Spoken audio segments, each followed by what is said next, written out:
20 semi ও 25 semi focus দৈর্ঘ্য বিশিষ্ট দুটি পাতলা লেন্সকে পরস্পরের সংস্পর্শে রাখা হলো। সমবায়টির তুল্য ক্ষমতা হবে। অপশানগুলি হলো 9D, 2D, 3D, 7D।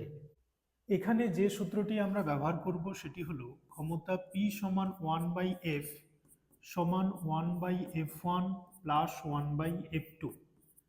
যদি আমরা পিটা এসআই পদ্ধতিতে আনতে চাই, অর্থাৎ ডায়োপ্টার এককে আনতে চাই, এবং এফটা সিজিএস পদ্ধতিতে বসাতে চাই, তাহলে সূত্রের পরিবর্তিত রূপ হবে 100/f1 প্লাস 100/f2।